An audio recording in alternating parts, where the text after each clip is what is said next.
This is the story of a wall, the Berlin Wall. It's the story of its construction, of the methods a dictatorship used to keep its citizens trapped inside a kind of prison. It's a story of escape, of ingenuity, courage, and daring, of what people will do in the pursuit of freedom. And it's the story of a profound symbol, the Western gateway to the Cold War.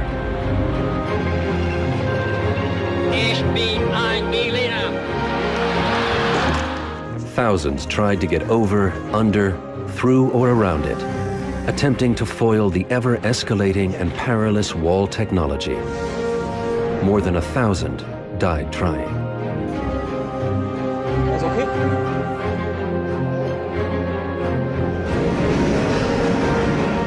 Mr. Gorbachev, tear down this wall. It lasted 28 years, and it came down as suddenly as it went up.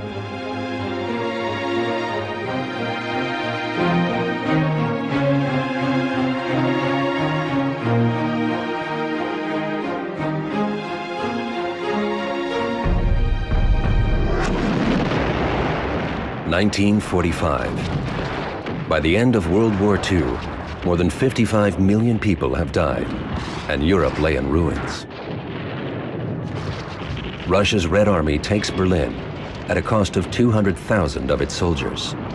Stalin wants to keep the capital of defeated Germany as a spoil of war. But as the ruins are cleared, brick by brick, the Russians have to share Berlin with the Western Allies. This will turn out to be a recipe for disaster. The German capital and country will be jointly administered by the 4 victorious allies in 4 separate zones. In the west, France, Britain, and the US. In the east, the Soviet Union. And in the middle of the Soviet zone, Berlin is divided again. Stalin had referred to West Berlin as a thorn in the flesh of the Russian occupation of Eastern Germany. Khrushchev publicly declared it to be a malignant tumor. I mean, these images of kind of a disease in the body politic of the Eastern Bloc called West Berlin were used by Soviet leaders frequently. In 1948, Stalin blocks land routes to West Berlin to force the Western Allies out. The American and British airlift supplies West Berlin for 9 months until Stalin gives in. And from 1949, there are 2 German states. Very rapidly, both Germany, but especially Berlin, became points of confrontation. And Berlin then served this purpose for 40 years as a point of confrontation, not just between 2 ideological systems, but between 2 centers of power who were vying for control of Europe. East Germany, the GDR, with West Berlin stuck in the middle. The only border still open is in Berlin. Between 1949 and 1960, up to 3 million Germans leave the communist East, heading west, via West Berlin. The East German population is shrinking, dangerously. In 1960, 200,000 fled. By June 1961, another 160,000 had gone. It was draining the country's lifeblood. East Germany's weak economy desperately needed its workforce. The communists were afraid the economy would collapse. It was becoming increasingly urgent to do something that would solve the problem of West Berlin. It's still easy to cross between sectors in Berlin, just by showing identity papers. East Germany's communist leader, Walter Ulbricht, badly needs a permanent solution. Ulbricht was a very determined man, and he saw this as his point to start pushing the idea of a barrier, a fence, a wall, call it what you will, again. And he did. And so as we move into 1960-61, he's there constantly on his trips to Moscow, constantly on the phone, saying, this is what we need to do. This is the only way we're going to solve this problem. Ulbricht needs and gets from Moscow, the center of Soviet power, permission to build a barrier. But when asked about his intentions at a June 15th press conference, he lies. There are people in West Germany who want us to mobilize the construction workers of the GDR to construct a wall. Is that right? No one has any intention of building a wall. In Moscow, Soviet Premier Nikita Khrushchev sees a chance to neutralize the Allies in Berlin or even remove them. Khrushchev said that having Berlin was like being able to squeeze the testicles of the West whenever he felt like it. Whenever he wanted to cause pain to the West, he just squeezed Berlin. He made difficulties for them. And there is a bonus opportunity. Khrushchev can test the resolve of the new young US President, John F. Kennedy. Kennedy said, "Don't touch West Berlin." And the assumption that Khrushchev, and indeed Ulbricht, his East German colleague, can make from that is, as long as we don't actually infringe on Allied rights in West Berlin at this point, the Allies will do nothing. And they were absolutely right. At the beginning of August 1961, West Berlin is preoccupied with hosting its International Film Festival, totally unaware of the impending disaster. It all come to a highlight on the 13th of August, in the middle of the night, when we got the call, that something's going on. Harold Smith is a U.S. tank commander in West Berlin. He's sent to take a look and maybe do more. They repairing the roads? What are they doing with all of this material? And then we went down there, of course.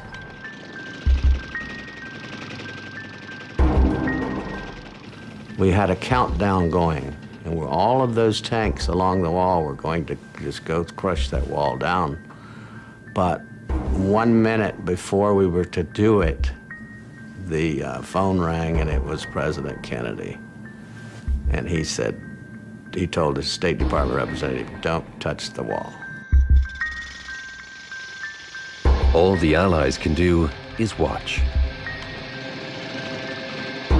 One of the soldiers on the eastern side is Wolfgang Engels. We were deployed in Berlin on the 13th of August, early in the morning. We were brought to Berlin by truck. As a pioneer battalion, it was our job to set up the obstacles to seal off the streets. 77 east-west crossings are sealed inside the city. The barbed wire started going up on August the 13th. It was very carefully kept exactly inside East Berlin. There were never any kind of incursion into West Berlin. On this day, East Germany seals West Berlin from the outside world. It would be cut off for the next 28 years. Hardly any of the soldiers involved on our side believed the border could be totally sealed off. Soon, a 97-mile makeshift wall encircles West Berlin and its more than 2 million citizens.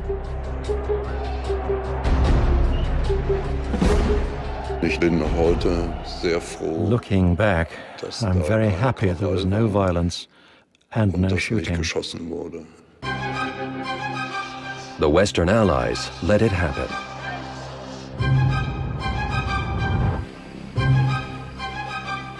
Kennedy clearly made a decision that they would protest, they would object, but not go to war.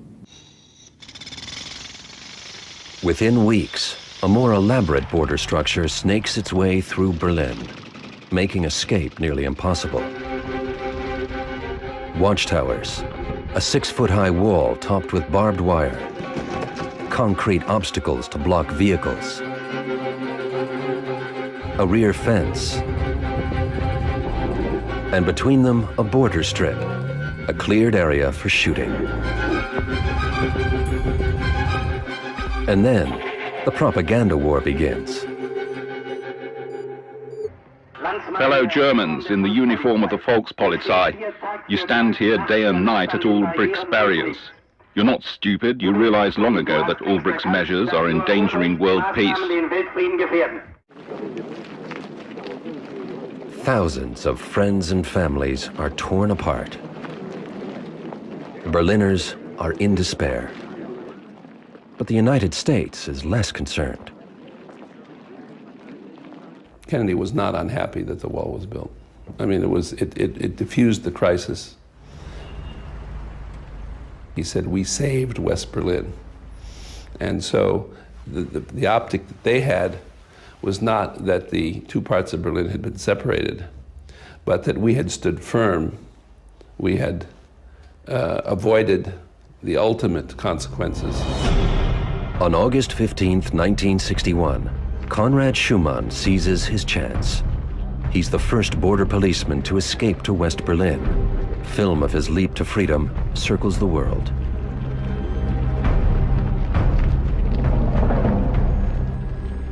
He's one of many risking their lives to escape.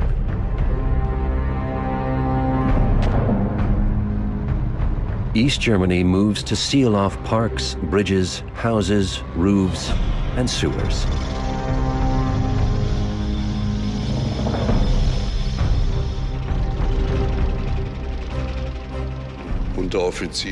NCOs and soldiers went down into the sewers to install barriers, and the first platoon that went down there just disappeared. For Berliners, it's a terrible shock. Roswitha Brosius, even at the tender age of 16, is engaged to Klaus Köppen from West Berlin. For weeks, he's been urging her to come over. Now, it's too late. He always knew what he wanted.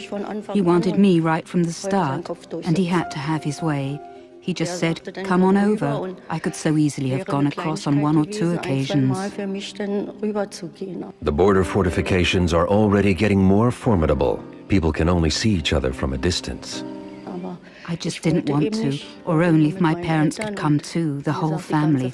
That's what we said, everyone goes or no one goes.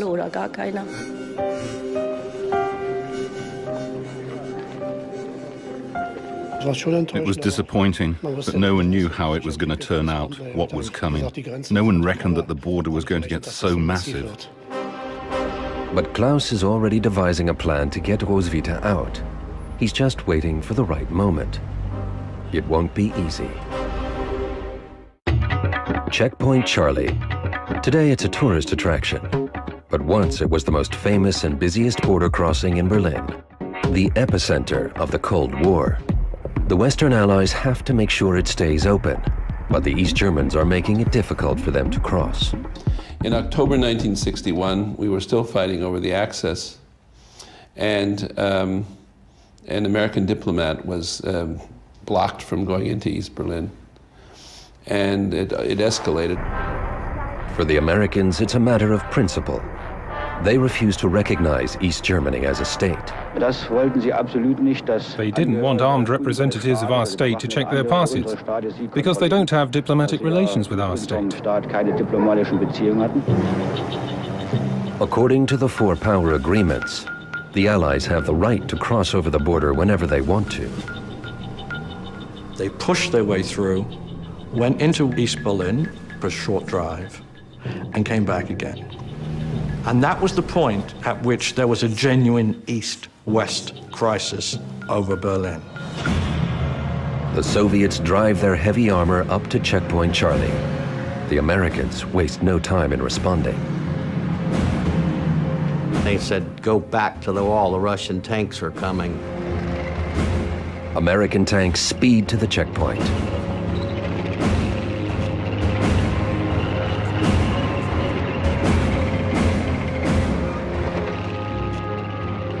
When we got there, I was the lead tank, so of course I was the closest to the Russian tanks, and that was 250 meters. That's just even too close to sight your gun.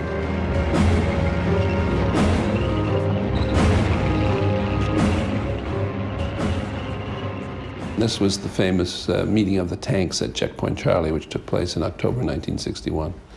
And again, President Kennedy was on the phone talking to the commanders on the ground. And I suppose Khrushchev was also. These were tanks which were armed and ready to shoot. And it easily could have escalated into a battle, easily.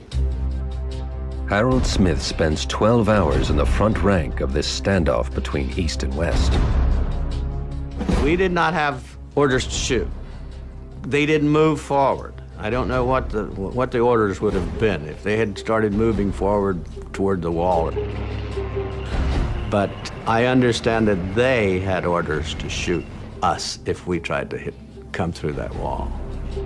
It was very, very tense. Who's going to accidentally fire a round? That was my greatest fear, was someone was going to accidentally fire. And I'm afraid that would have been the start of the Third World War. They're head-to-head for 16 hours.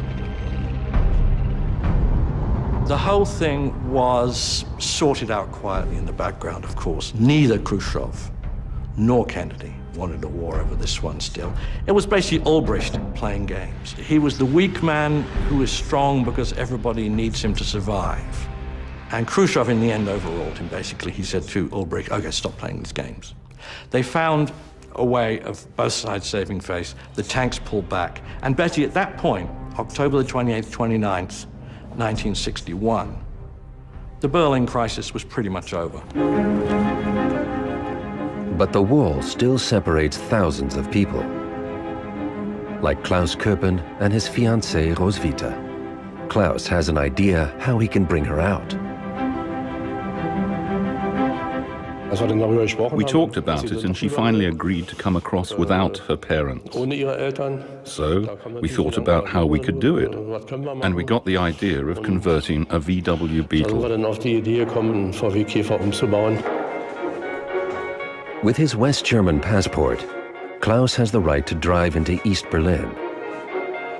If the gas tank is removed, there's just enough room for one person.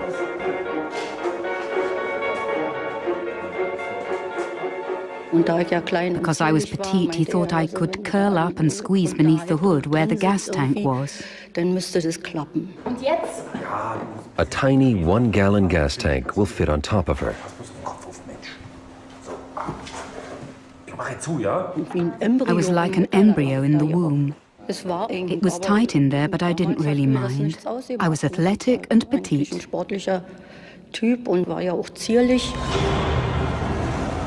February 10th, the road to freedom. Of course, it was very uncomfortable, but it would only be 15 minutes drive and then 10 more at the border. And if she managed that, we'd be all right. As long as no one looks too hard at the car.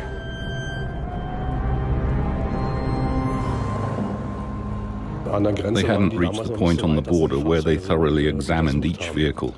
Later on, they looked underneath with their mirrors.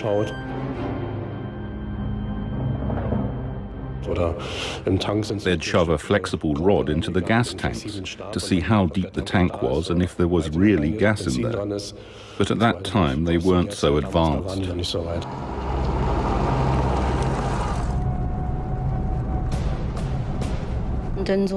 After a few hundred meters, I suddenly noticed that my neck was beginning to burn. The gas pipe had worked itself loose, probably because of the way I was lying. And the gas was pouring over my neck and my back, and it hurt terribly. And I just yelled, "Let me out! Let me out!" Then I really panicked. And then we went back home. The next weekend, Klaus is ready to try again. I didn't want to get in there again. I was scared. I'm a bit superstitious like that. If it doesn't work the first time, you shouldn't try to force it. I'd had enough. The barriers continue to rise. Now people can't even see each other. The desperation to escape increases. A British news team, alerted in advance, is there to film a precisely timed escape through a cemetery behind the wall. 5 men were on board with an elaborate device of 2 ladders hinged together. Spot on the second, the escaper arrives, Stanislaus Gefrera, a 25-year-old mathematician. Ingrid Paulisch of Munich is Stanislaus's fiancée and the reason for his escape. Anyone who fled from East Germany risked everything. He'd given up his home, his friends. He was risking his life.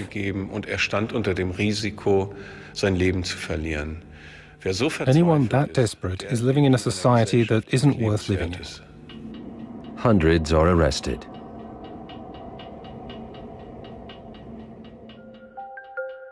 August 17th, 1962. 18-year-old Peter Fechter is shot trying to escape. He begs for help for nearly an hour. The Eastern Guards do nothing as he bleeds to death. Whenever people were killed for trying to cross the wall, it was a propaganda defeat for the East German government. In the first 12 months of the barrier, more than 20 escapers are killed at the wall. Today, these memorials remember more than 130 people killed trying to cross the wall in Berlin. Shot, drowned, or falling from buildings.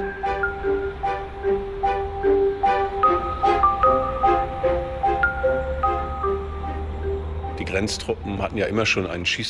border guards always had orders to shoot at escapers. But in September 1961, after the wall went up, Erich Honecker actually said, "The wall, the frontier, must be so designed that there is a clear field of fire, so that we can annihilate those who violate our borders." Buildings close to the wall are demolished to make it easier to spot escapers. Not only in Berlin, the whole border between the two German states is now massively reinforced to make it as impenetrable as the wall in Berlin. A death zone is constructed, tearing the two German nations apart. This village, split in the middle, is called Modlerreuth. The locals know it as Little Berlin.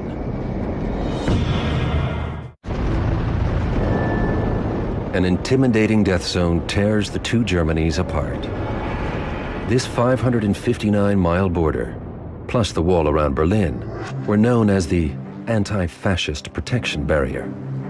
It required an enormous force of 30,000 border guards.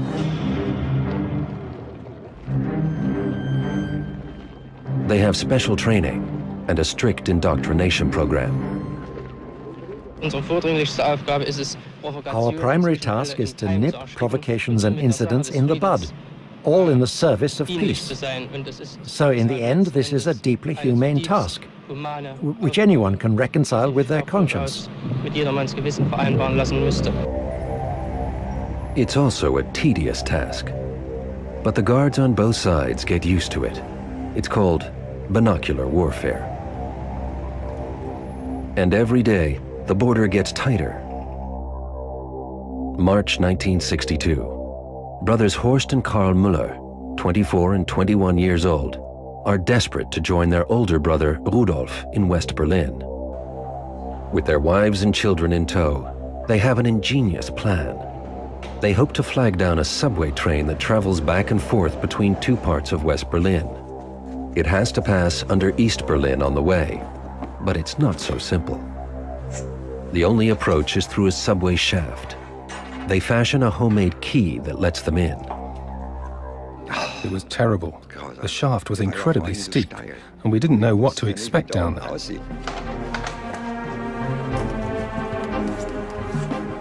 Horst was the first one down. He had to see what was happening. I had to check it out, and if I came across a policeman, I had to get him out of the way. The shaft is deserted.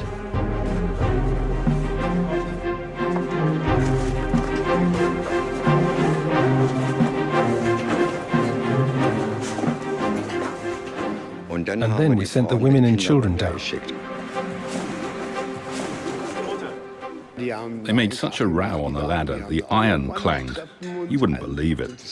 So I just said, "Kids, you can make as much noise as you like. I mean, if they haven't heard us by now, they're either deaf or completely stupid." But the tunnel, too, is deserted. Their luck holds. A train is approaching, going in the direction of West Berlin. He jumped down onto the track and started waving with his torch. The train started to slow down. And we said, "Hey, get off the rails, it's dangerous, the train's coming."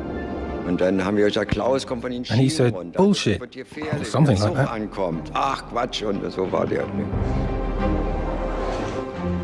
And it got slower and slower, and it stopped. Imagine that. And it was like every care I had faded away. Now we could get onto the train.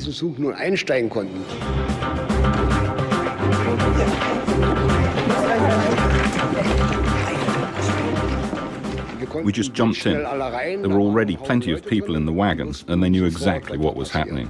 11 people, including kids, were getting out.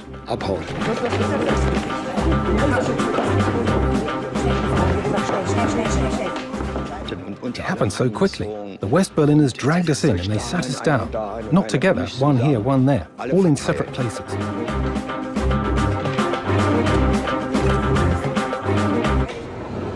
But they are still under East Berlin.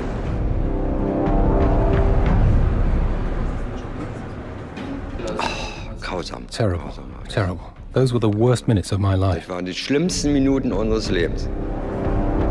We didn't know what was going to happen. There were still 5 stations to go before we got to the west.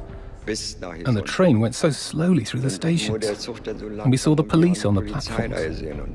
Terrible. Hoping they wouldn't notice anything, that they wouldn't stop the train.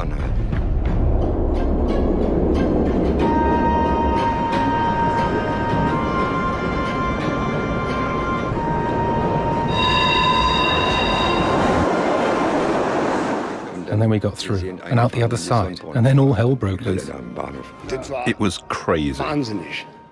Well, folks, we made it.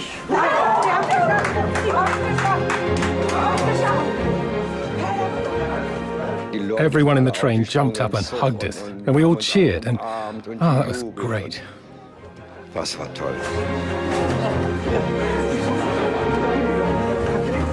We were so happy. You can't imagine how happy we were. You can't describe the feeling. It was simply freedom and happiness that the children were all right and our wives were all right.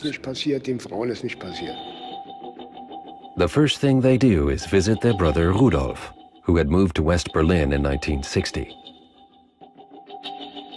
And then the bell rings in my apartment and my brothers are standing in the doorway. First he stared and stared, and then he was smiling all over his face. I was completely confused. I thought, no, this can't be true. And is my wife there?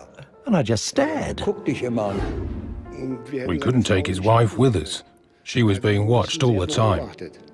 The house was under observation every day. They just stood there and watched it. When the wall went up, Rudolf had already escaped to West Berlin. His wife Traudl and his 2 young sons were to follow. But with every passing month, hopes of a reunion faded. Since then, Rudolf has been looking for a way to bring them over, without success. It isn't easy to shock Rudy, but he was knocked flat. He couldn't say a word. He just burst into tears. And then we made him a solemn promise that we were going to start planning right away to bring his wife and children over. It won't be straightforward. The East German state is busy countering escape attempts in Berlin and along the German-German border with more obstacles.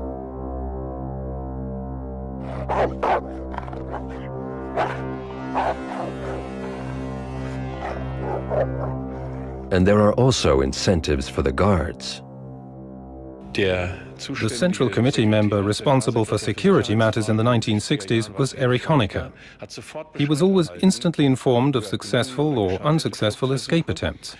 For instance, when someone was shot dead, Honecker signed the documents, the Stasi report. He signed the documents rewarding or praising the guards.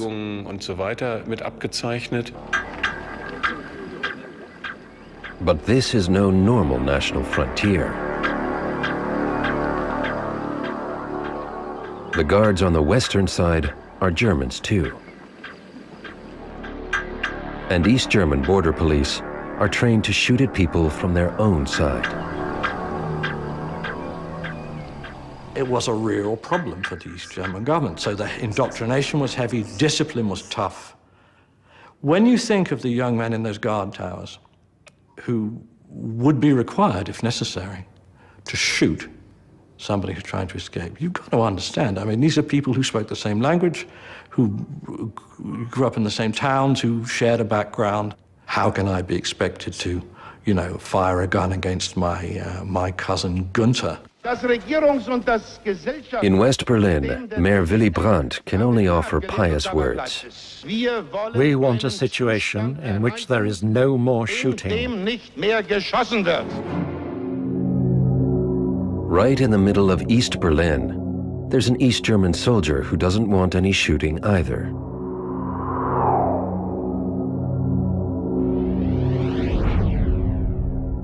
In fact, Wolfgang Engels wants to escape, and he has a plan: to drive an armored personnel carrier through the wall. I got into contact with the soldiers, and it all started with a chat about cars. They were interested in my car, and I was interested in their armored personnel carrier. They loved showing it off to me, inside too. And by talking shop, I learned how to start the engine and how the gears worked. Everything I needed to get it moving. He wasn't intense about it. He just seemed to be asking questions by chance. How does that work? Show me that. Not in a way that made us think he wanted to drive it. We couldn't see that. He was very relaxed about it all.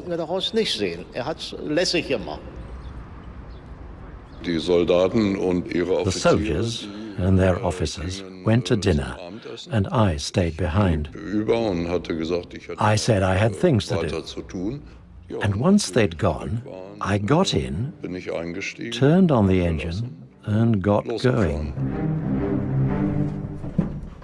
April 17th, 5 p.m.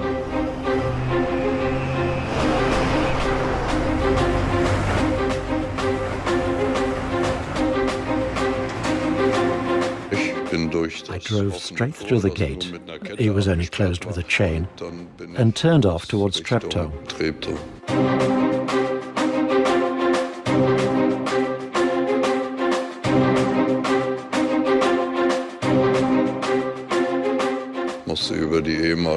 I had to drive along Stalin Alley, and I came up to the only traffic lights. In those days, they were controlled by a policeman in a little hut.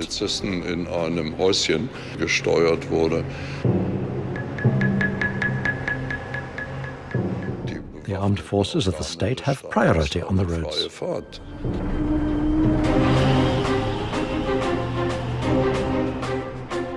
20 kilometers to freedom. He's now being followed. The die is cast.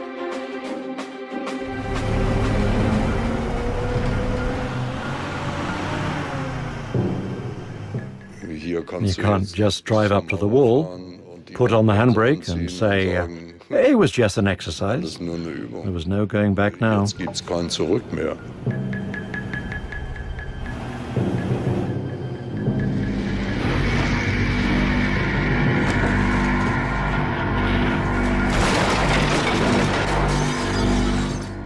The doors were still in East Berlin, on that side of the wall. My first reaction was to get out, and I found myself standing in the middle of the rolls of barbed wire. You could say you were pretty excited in a situation like that. Adrenaline levels up to here, and then some. I didn't even feel the bullet hit me. I was so hyped. So vollgepumpt ist man. He's badly injured. West Berliners hurry to his aid.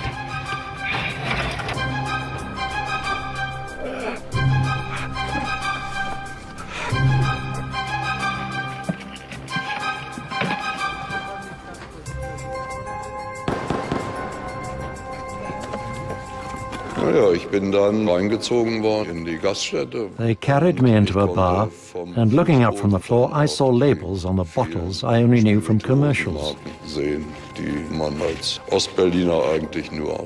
That's how I knew I was in the West. And now he's on the blacklist of the East. Theft, desertion, and damaging state property. Wolfgang Engels has a bullet in his back.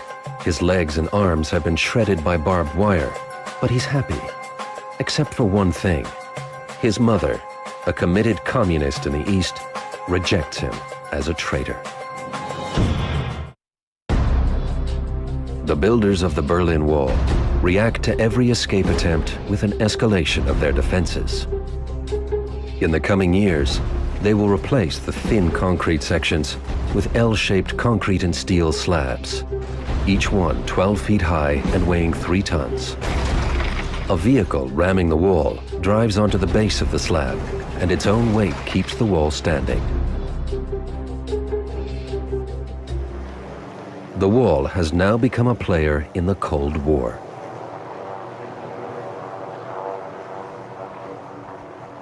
It was actually a factor in stabilizing the situation in Central Europe during the early 60s and allowing the fear of war, which had existed over Germany basically since 1945, when it had been divided between East and West, to dissipate gradually.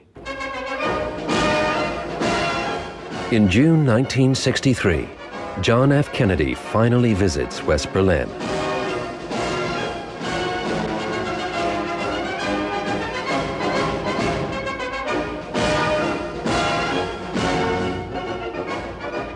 The attention was away from Berlin.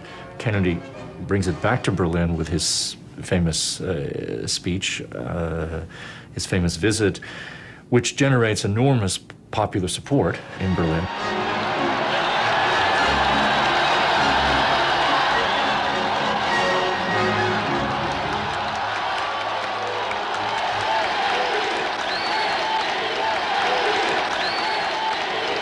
As a free man, I take pride in the words, Ich bin ein Berliner.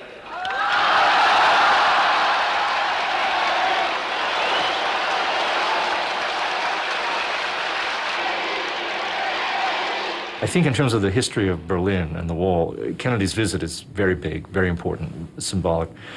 And it does tell people in West Berlin that the United States will support it, will support them. He will later say, seeing that wall with his own eyes showed him its real brutality.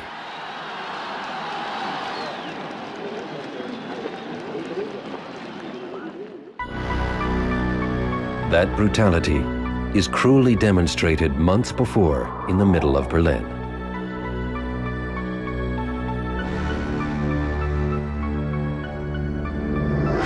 In May 1962, Rudolf Müller and his 2 younger brothers finally devise a way to reunite Rudolf with his family. The construction of the wall separated him from his 2 children, Bernd and Christian, now 8 and 5 years old, and from his wife, Traudl. They arrested my wife once because she waved. They interrogated her. They kept her locked up for a whole day with the children, and they made it clear to her, your husband is over there. We know about him. We know what kind of man he is. You're never going to see him again. You aren't getting across. We'll see to that. The 3 Müller brothers, along with friends, start to dig a tunnel. They will be breaking into the east. The tunnel will go just 25 yards from a shed in the west under the wall. At first, we hardly got anywhere. The ground was like concrete. But suddenly it got easier. Then we had the problem of getting the sand out of the tunnel, and that got more difficult as it got longer and the air got worse and worse. 4 men per shift, 4 6-hour shifts a day.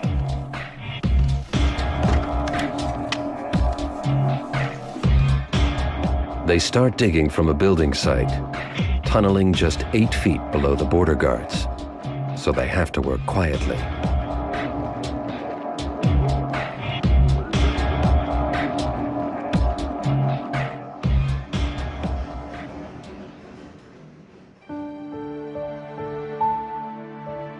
I could have scraped all my skin off and not noticed. I had a goal, really. Every moment I dug, I could see my family. Just keep looking forward. We'll do it. We've got to. Suddenly, they come to an area where the earth is very soft. I looked up because there was such a strange creaking noise, and then a load came down. All they could see were my legs and my shoes. And they could see where they had to scrape away the sand.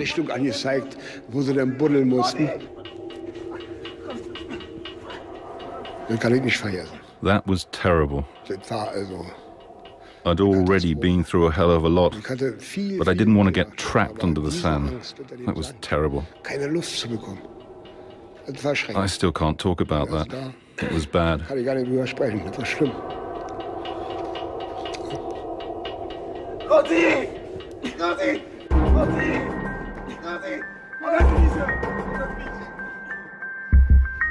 On June 18th, after 3 weeks of digging, the brothers reached their goal.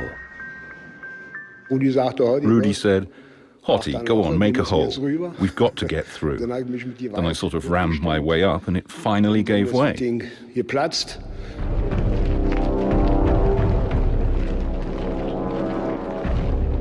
There was a wardrobe over the hole. When I broke through, it shifted with a hell of a noise, but we'd made it. Rudolf is offered a gun.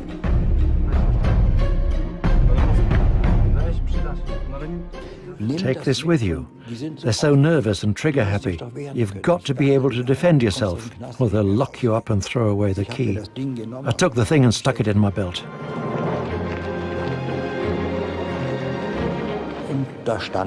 A guard was standing there. I went up to him and made a sign, greeted him. He just looked at me, didn't greet me back. I thought, oh God. Rudolf's family is waiting round the corner. I could sense him looking at me. I could feel it on the back of my neck. My hair was literally standing up on end.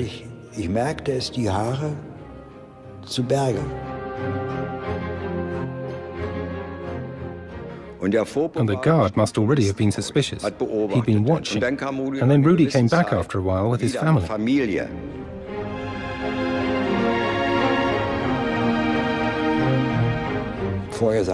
I said to Trauchen, now you go around the corner, along the wall, and keep going, whatever happens. And just as I was saying that, the guard came round again.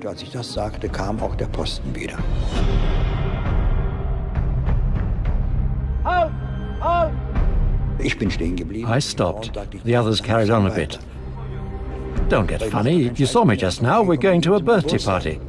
You know, the way we talk in Berlin, nice and relaxed. But he wasn't listening. He was nervous. I could see it in his face. Somehow he was nervous. He just said, the women and children stop there. And he raised his machine gun, and I just thought, now that's it. He's going to shoot. He would have fired, 100% sure. He would have killed them all. I took out the gun, aimed at the machine pistol, and pulled the trigger. It all happened at the same time. Rudy fired at the guard in self-defense, and a policeman in a watchtower started shooting too. And then suddenly the guard fell over. I panicked. I just yelled, run, run, run! The family ran, the children and the women, and the policeman in the tower was firing at the children. I could see the bullets kicking up the dust. And then we got into the hole. Thank God we all got in. I was the last one. And then the guards came running up. They seemed to be there in seconds, and right away they started firing into the cellar, right into the tunnel. The escapers are lucky. The shape of the tunnel protects them from the bullets.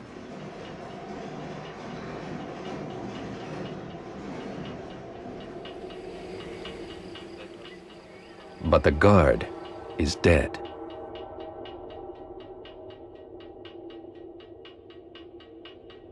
At that moment, there was nothing to be happy about. I was really down. In East Germany, Reinhold Huhn is turned into a martyr. The young border guard was 21 when he fell victim to the murderer's bullets.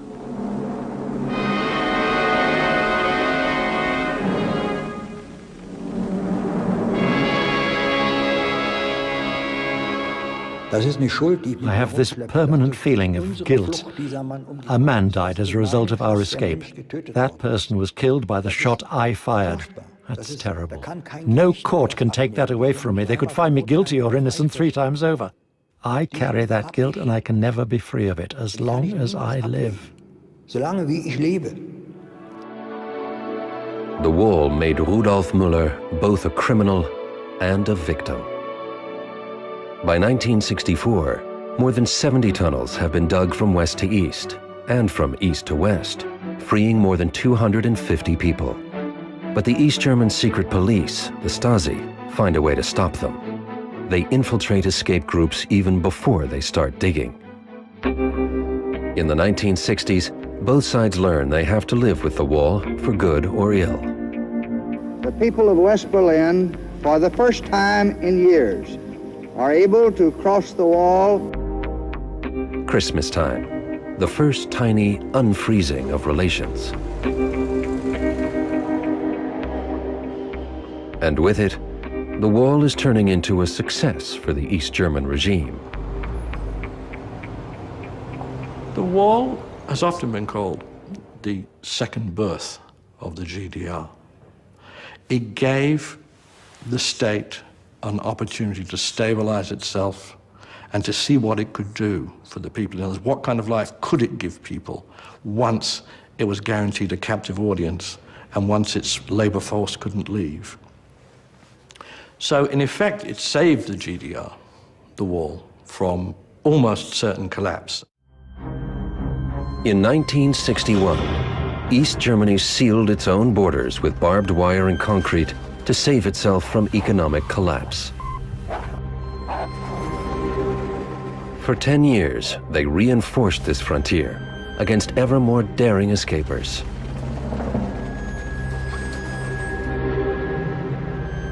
In May 1971, a new dictator comes to power in East Germany, Erich Honecker. While he gives the appearance of being more modern, the wall is still the public symbol of his absolute state control. 560 miles of border fencing between the two Germanys, with over 1,000 watchtowers and 50,000 guards. 60,000 automatic guns connected to tripwires. Minefields laid with dinner plate-sized Type 66 anti-personnel mines. For any East German who still wants to escape, it seems impossible.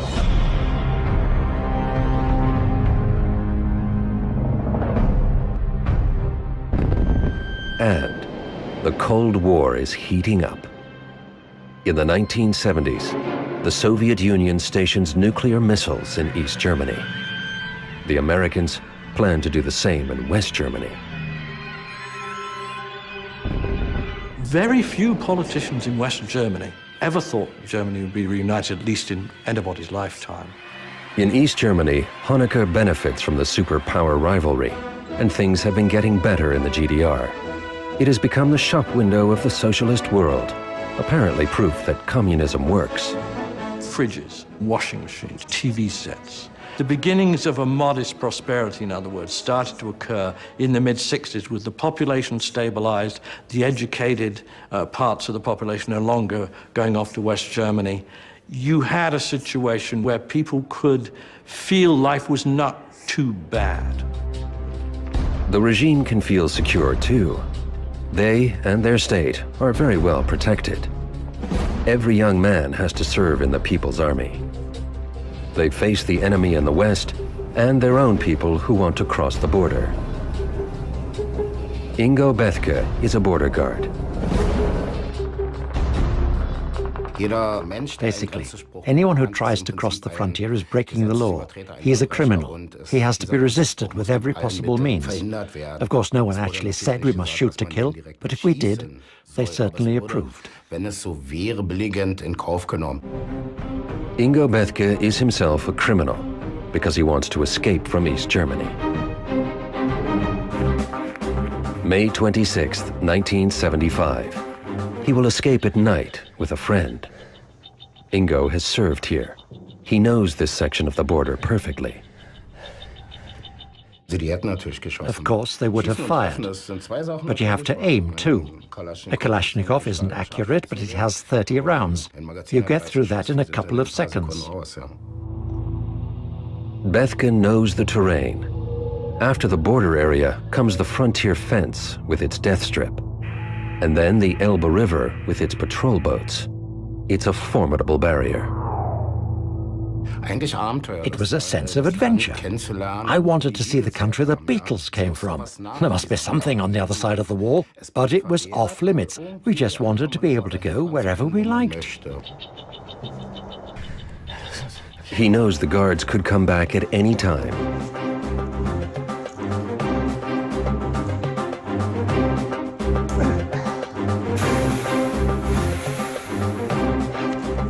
Now comes the next obstacle, the minefield.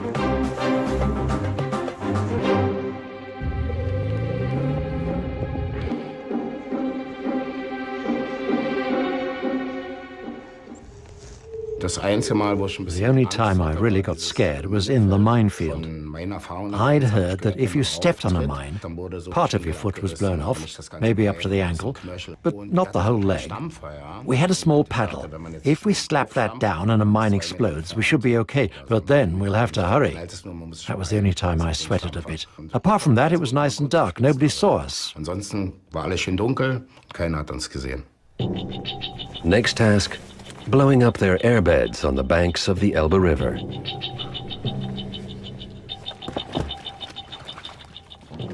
The Elbe has a very fast current. Swimmers quickly get carried away. There are eddies and everybody's scared of them. I didn't want to drown, so bringing the airbeds was a good idea. They paddle for half an hour.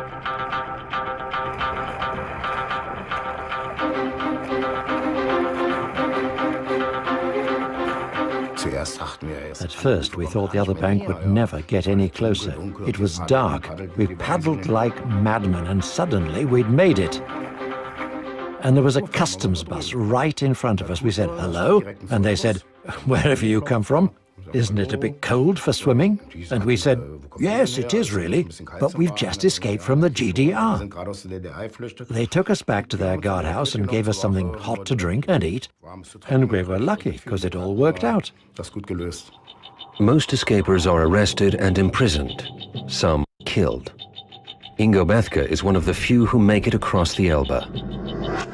The Bethke family. Ingo has left 2 brothers behind. He will try to get them out too. For a guard unit, a successful escape is a humiliation.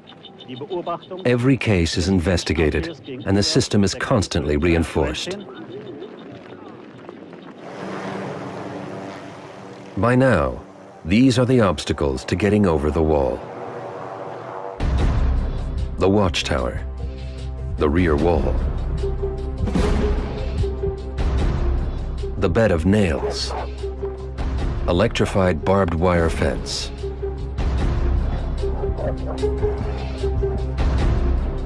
dogs, alarm wires,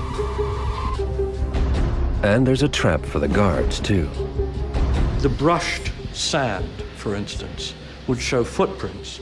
So in other words, if you're up in your guard tower and you see somebody trying to cross and you choose at that point to look away and hope that nobody notices and the person gets through safely to the, to the western side, that will not be the case, because when somebody's escaped, obviously there'll be a huge inquiry and they will see the footprints in the sand next to your guard tower and they will know exactly what went on, and you will be in deep, deep trouble. The East German state is strong. Erich Honecker has forced his people to respect him. Now he wants the world to recognize his state. On the one hand, they were seeking respectability. They wanted to be seen as a state that functioned, that was on an equal basis with all other states. But at the same time, they didn't actually want to allow their own citizens the freedoms that membership of the international community allowed. Détente is the magic word.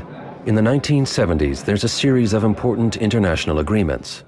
All's well that ends well. At last, the regime has won full recognition throughout the world, in exchange for signing away a little more freedom to its citizens. Technically, they were now allowed freedom of movement, freedom to choose where they worked, freedom of expression. The communist governments would frequently sign these manifestos and international agreements and simply not allow them to be carried out on their own soil. Instead, they build the wall even higher.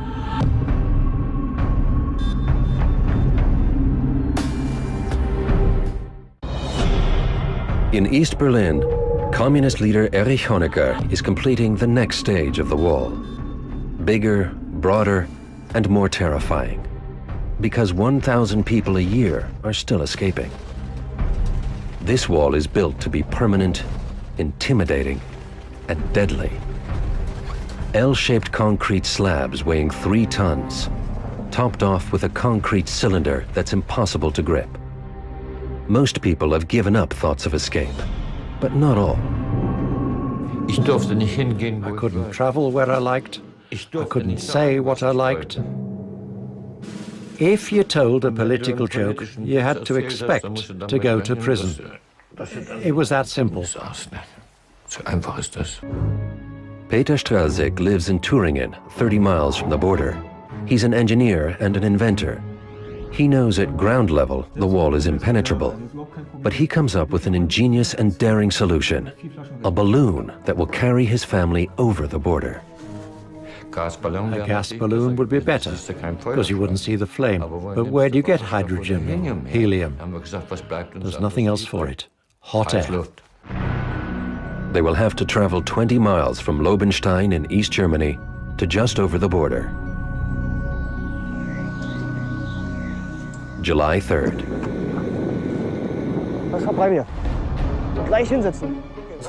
We were ready for takeoff. The burner had heated up the air. I started to feel a bit queasy. I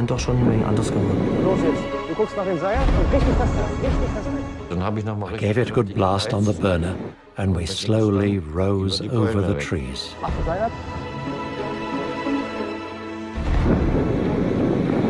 I wanted to get as high as possible, because I was afraid they might shoot. They might shoot at us. Then, at about 4,000 feet, the balloon flew into a cloud, and the canopy started absorbing water. And we began to sink fast. They crash land in some woods. But where? We didn't know. Are we in West Germany or are we still in the East? Then they come to some depressing signs. I'll never forget this. There was a box on a tree stump with lots of wires round it. I wondered if it was some kind of alarm, or maybe an automatic machine gun. It's a sure sign that they're still on the East German side of the border. And then we just burst into tears. We were so near, just 200 yards to go, but we're still here. Nothing has changed. They leave the balloon, and it's discovered by an off-duty East German policeman. I'd gone looking for mushrooms, and I saw the balloon hanging there. But I didn't say anything, because they would have pulled me in, and they would have told me off. What were you doing there? You have no business to be there. They wouldn't have praised me. They would have kicked me in the arse. 17 days later, the Stasi finds the balloon. Local cop Egon Matjasek, this time on duty, is called in to guard the site. I was detailed to seal off the crime scene. I had a really good look at the balloon. I left my photo album behind, but I went back to fetch it. And then in the rush, I forgot my medicines.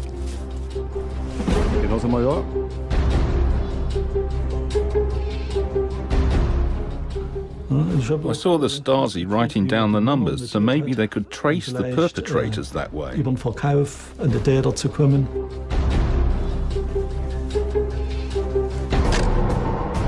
If I'd reported it earlier, they would have started the search much sooner. About 2 weeks had gone by.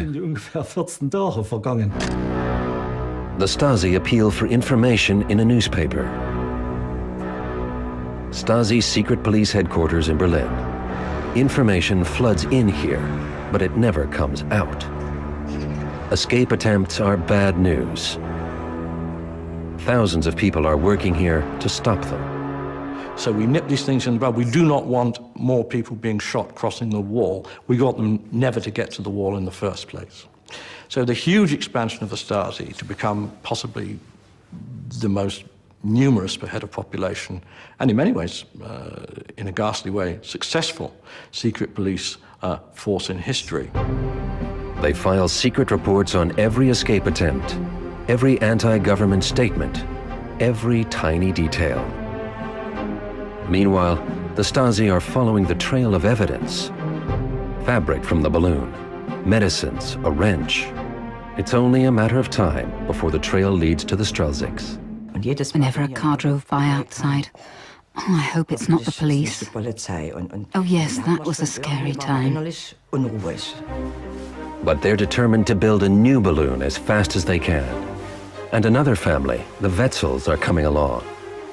Now there will be 4 adults and 4 children.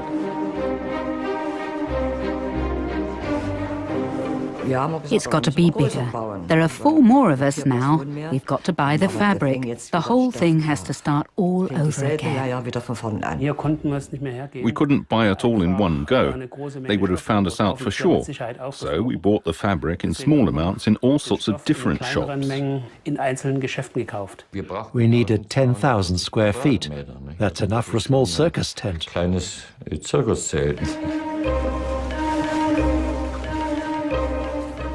He started sewing again up in our bedroom, day and night. He even sewed in his sleep.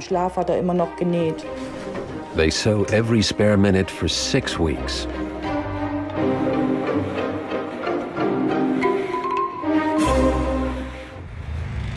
September 16th, 1979.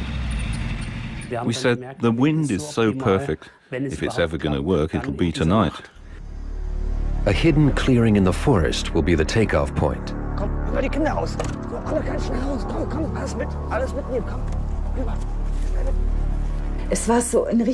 There was dead silence, not a sound, nothing.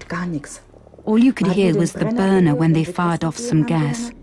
But apart from that, there was no sound, absolute silence.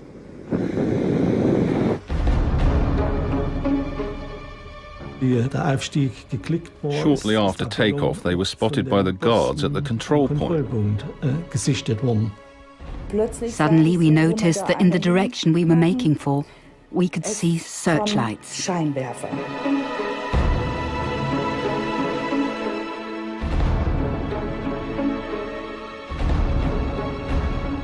They had the perfect opportunity to shoot it down. And one of the guards at the control point wanted to get the order to shoot.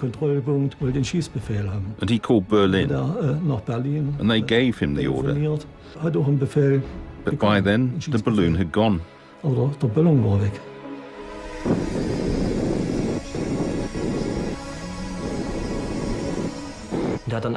And then it began to stutter and pop, and the gas was finished. The flame went out, and then we could see up into the canopy.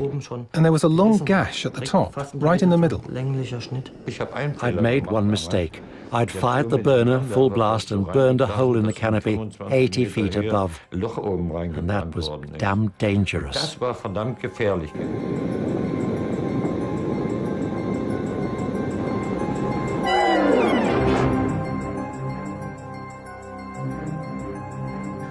From that moment, we just went down. We couldn't heat the air anymore. Luckily, the balloon was a bit bigger than it needed to be, and so it worked a bit like a parachute. And that slowed us down.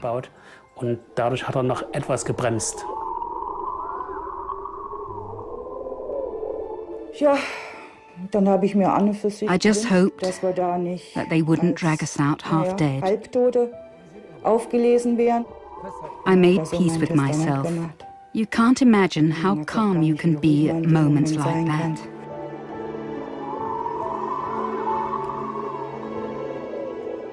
I take a look around with a torch, and I see the tops of the fir trees rushing towards us. And then I hear a cracking sound. The first time it took us 34 minutes, and the second time it was just 28 minutes. Because of that, I thought we hadn't made it this time either.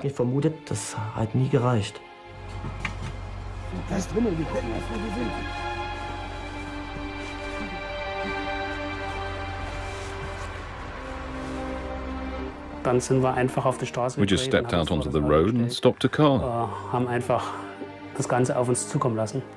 And who got out but 2 policemen? The first question we asked was, are we in the West? And he said, where else would you be? Because they were pretty surprised too. And so then we knew we'd done it. So, of course, we all ran around like crazy, hugging and kissing. One big celebration. All the Stasi can do is put everything into the files and reconstruct the crime.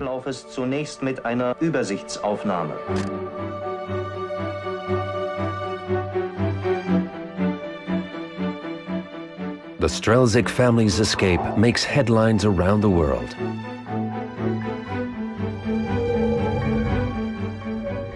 Freedom is, I believe, the most valuable thing a human being can possess. But the only people who know that are people who've had to live without it. If you've grown up free, you don't know what it means. You take it for granted.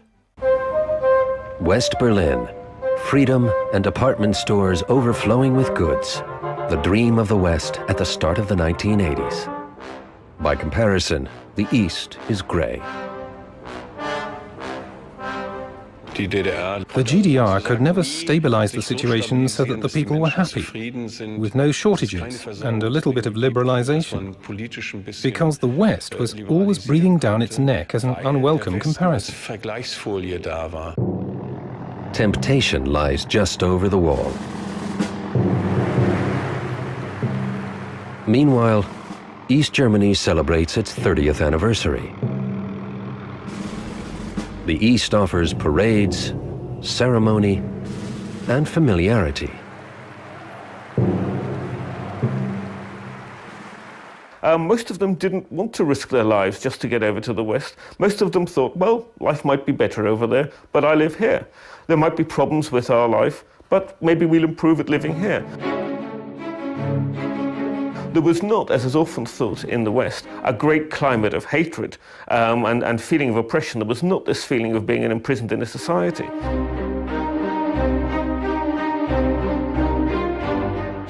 But there was one thing they hated. Most people were very, very aware that Germans in the West had become great travelers. And they really felt very bad that the best they could hope for was maybe a week in Lake Balaton in Hungary, or perhaps a trip to Prague. Building and guarding the wall takes a big chunk out of Germany's gross national product. A fortune that Honecker no longer possesses by the 1980s. And the frontier is never finished.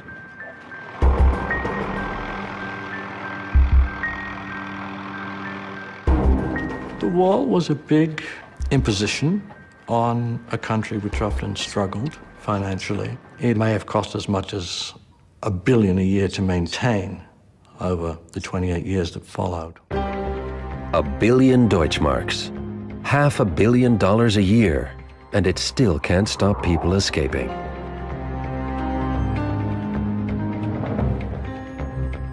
People with crazy ideas, like Holger Bethke.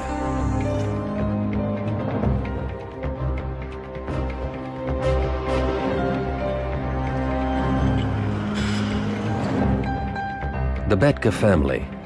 Eldest brother Ingo swam across the river to freedom. 8 years later, his youngest brother Holger wants to join him in the West.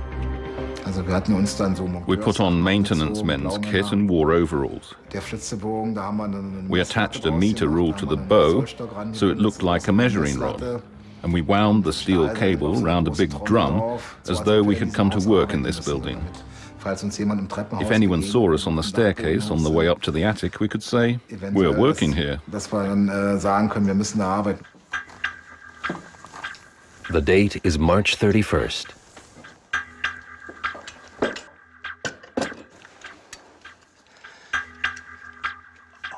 Holger will shoot, while his brother Ingo waits in the west to retrieve the arrow in the line.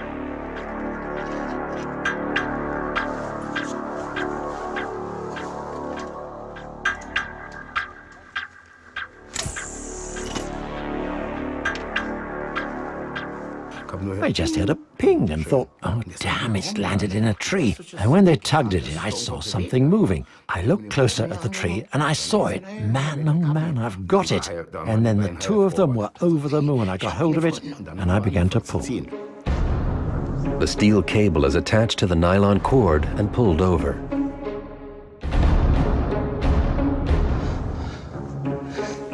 The idea was to tie it to the car and stretch it tight, because then we'd have more pulling power. The homemade pulley is attached.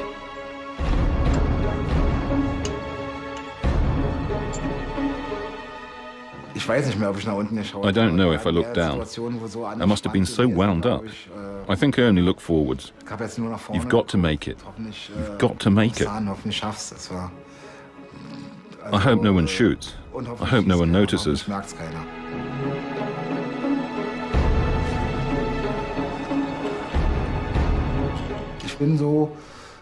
About 3 yards short of the building in West Berlin, I stopped. It wouldn't go any further. There was a short gap left. Hanging in no man's land without a safety net.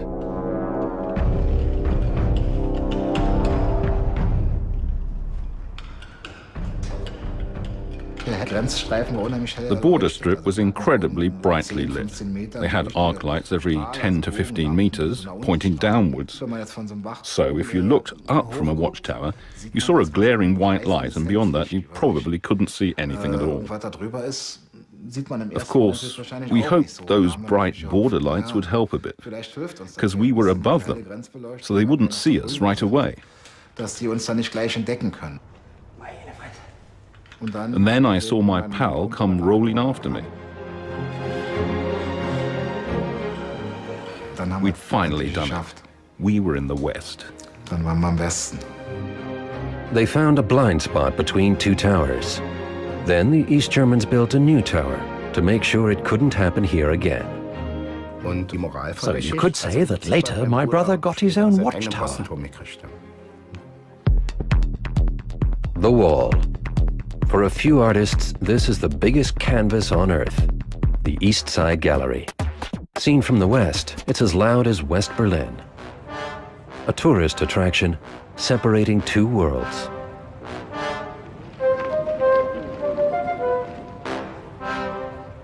West and East.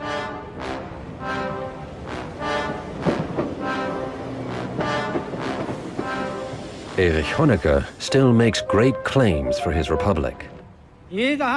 Everyone has his place in the German Democratic Republic, regardless of his political views and his religion. The prisons are full of critics who think differently from the regime.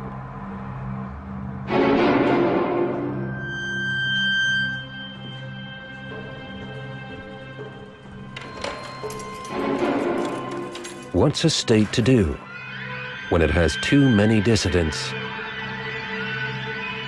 and is bankrupt?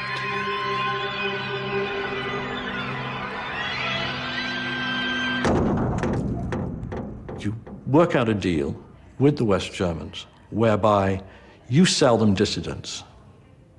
In other words, you stick these people in jail and then you do a deal and say, we'll let you have these people in exchange for Westmarks, the precious Westmark. West Germany buys people's freedom for up to $50,000 each. Selling 35,000 dissidents actually helps East Germany avert bankruptcy. And there are huge loans from the West. But with one condition. The booby-trapped guns on the border have to go. It's not a problem for Honecker. He's not thinking of the past. he's thinking of the future. And in fact, by the 1980s, they were planning a high-tech war, which in essence would be the computer technology by this point, and was such that they could envisage making a high-tech war where relatively little human intervention would be involved, and people wouldn't even be able to get near it without being picked up by the various sensors and cameras. This was Erich Honecker's Wall 2000. Infrared, laser, and vibration detectors would trigger alarms when they sense an escaper. Automatic cameras and searchlights home in, and chemical sprays disable them. Flanked by green bushes, the dangerous reality would be camouflaged to look benign and bucolic. 1985. In the Kremlin, a new communist dictator, Mikhail Gorbachev, begins talking peace. American President Ronald Reagan is determined to regain the initiative. He comes to Berlin in July 1987. Just this picture, which has been reproduced millions of times of him standing there in front of the Brandenburg Gate, was as dramatic an effect as you could have. And so we more than achieved our goals with the speech. Mr. Gorbachev, tear down this wall. Reagan was the first president in a long time who didn't see the Cold War continuing forever. He had at least a hope that it would be temporary, that the Cold War would end, the Soviet Union would end, and the Cold War would be over and the US would win it. In this thaw between East and West, Honecker visits his counterpart in West Germany, Helmut Kohl, the ultimate recognition for the little brother. We respect the existing frontiers, but we want to overcome this division on a path of peaceful understanding and freedom. Perhaps just words? Erich Honecker tried so long to keep a tight hand on things because he knew that he couldn't afford to just relax slightly, because as soon as he relaxed, East Germany would go. It would just melt away. The Bethke family is at it again. The last of the three brothers is still in the East, Egbert. In 1989, escape kings Ingo and Holger want to fly back over the wall to get Egbert out using 2 planes in just 30 minutes. First, we bought one microlight and taught each other to fly. We got into all kinds of scrapes. We must have bust 3 propellers and sent a few engines to the junkyard, and we broke a wing too. You know, learning by doing.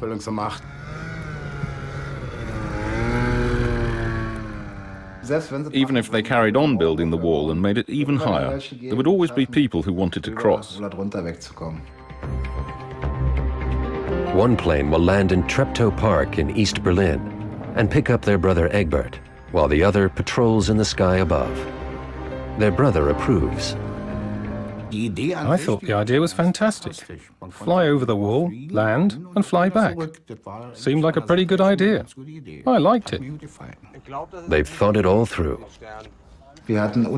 We stuck red stars under the wings and another one at the back. We hoped that would give us the advantage of surprise over the border guards. They know the border guards are not allowed to shoot at air targets without permission. So we thought, a border guard sees us at 4 a.m. He calls his company commander and drags him out of bed. And he calls the battalion commander. And he calls the Russians. And it takes forever. Until someone calls back, and by that time we're long gone. May 26, 1989, a West Berlin sports field. We drove the truck to the field, and at midnight we started unloading the planes. We'd put them together and dismantled them so often that we were pretty good at it.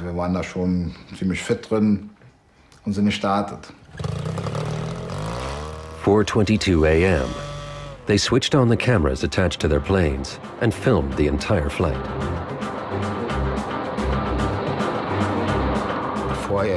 We were nervous, but as soon as we took off, it all fell away. It was stressful, though. I had to raise my visor because I couldn't see a thing. It was so dark.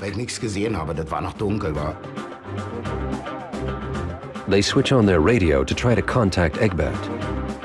Once we'd taken off, we started asking over the air, "Are you there?"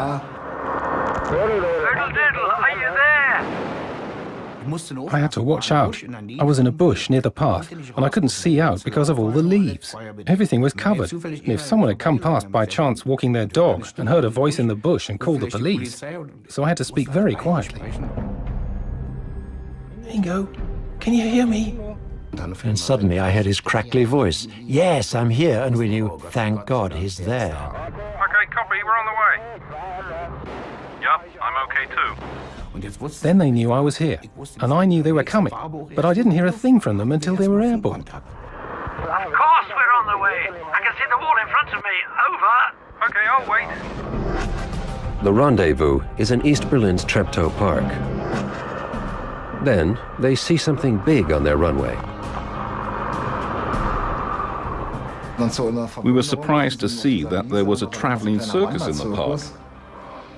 It must have been set up at the weekend. The field was just about big enough to land in, with this little Russian traveling circus standing there.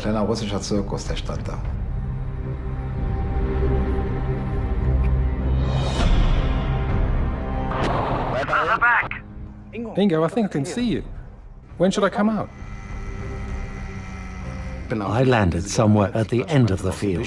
Egbert jumped out of the bush and I yelled, "Careful, don't walk into the propeller," because of course he was even more excited than I was.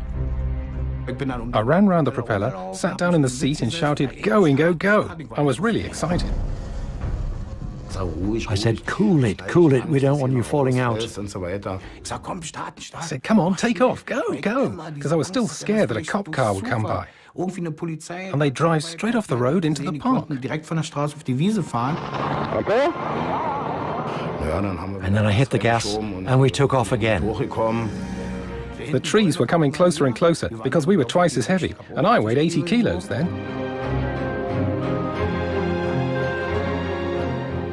I completed one circuit and they were down there in front of me, taking off.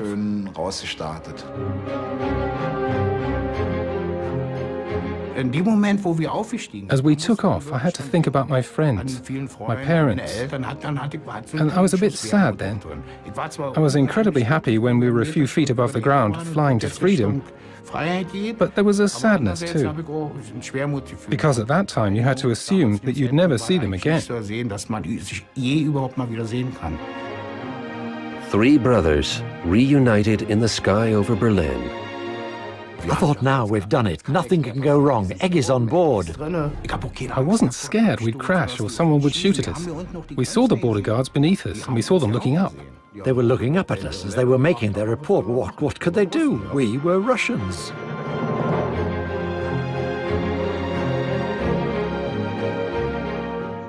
And then we were on the way to the Reichstag. Ingo and Holger had to find a place to land.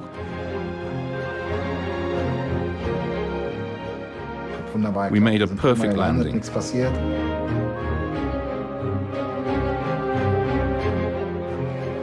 We're here! We made it! I was so happy and excited, I literally went down on my knees and kissed the ground and said, "Thank God it worked, we've made it." Fantastic. I was just happy. October 7th, East Germany's 40th birthday. As far as Communist General Secretary Erich Honecker is concerned, the country will go on forever. But Soviet Premier Mikhail Gorbachev has different thoughts of reforms. The marchers were shouting out, "Gorby, save us." And that really was the point at which I think the pressure cooker inside East Germany met the reform movement within the Communist Party, and that decisive point arrived where suddenly it was really clear that the Russian bayonets were not going to save Honecker.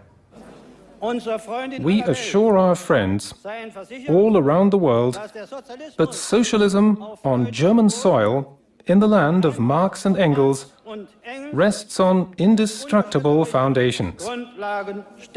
Honecker was deeply resistant to change, not at all interested in compromising, and he felt that the regime was solid. he lived increasingly in a world of fantasy. Because elsewhere in Eastern Europe, in Poland, Czechoslovakia, and Hungary, borders are opening. The electrified fence between Hungary and Austria is dismantled. Suddenly, East German vacationers have a safe way out.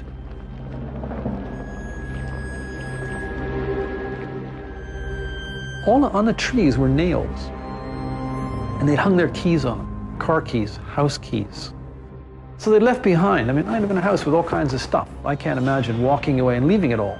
That's what they did. That's how badly they wanted to go. CBS News correspondent Alan Pitsey at the West German Embassy in Prague, where hundreds, then thousands of East Germans have taken refuge.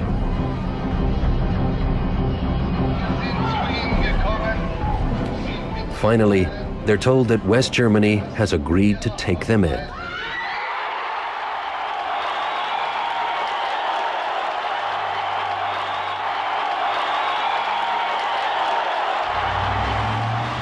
I've done it. I can only say I'm a free man. Soviet Premier Mikhail Gorbachev refuses to act to protect East Germany. His advice? I believe that dangers lie in wait only for those who fail to react to life. And nothing would ever have happened in East Germany, nothing would have ever happened in most of Eastern Europe if it hadn't been for the arrival of one man, and that was Gorbachev. This was the first man who said, we are not going to send in the tanks. But Honecker's regime is not giving in.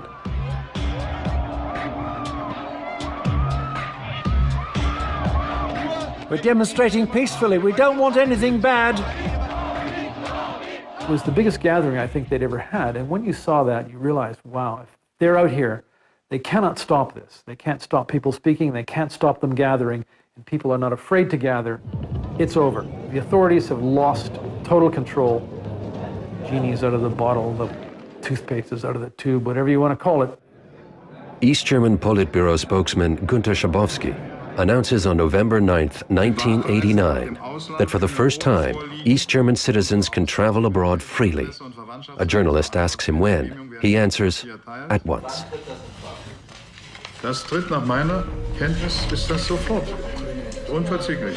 It was a mistake. He should have said, tomorrow. The news spreads like wildfire. 3 hours later at the checkpoints, border guards are totally unprepared. We grabbed all our gear and we raced as fast as we could go to Checkpoint Charlie, and there they were. They were just heaving through. The gates were open, the guards were gone, the people were just pouring through. One gigantic street party, and all these trabbies were coming across. These rotten little Trabants were coming across, and the West Germans were shouting and hollering, and people were hugging. It was a fabulous, fabulous moment.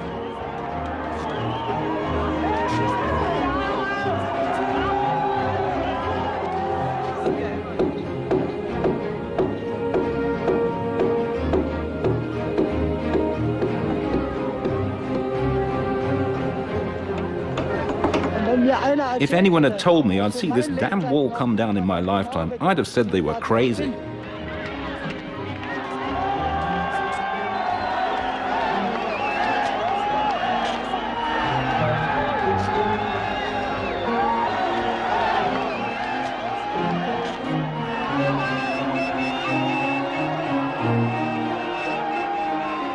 But not everyone is happy. The people over there are talking about reunification. I'm absolutely against that. I'm sure there are lots of good things there, but they have a lot of muck over there too, and I think it should stay there.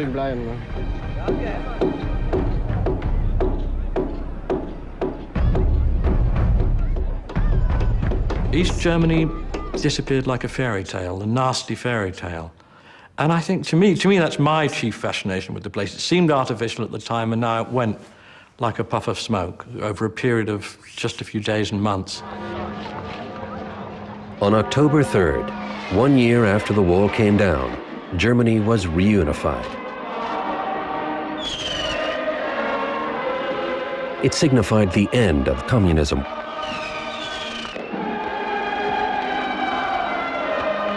During the 28 years the wall existed, At least 40,000 people escaped across the border to the west. 75,000 more were prosecuted for trying. Over 1,300 died, including at least 136 in Berlin itself. But the East covered up so many deaths so effectively, the exact total is still not known. Today, the Berlin Wall, that symbol of the Iron Curtain, the front line in the Cold War, has nearly disappeared.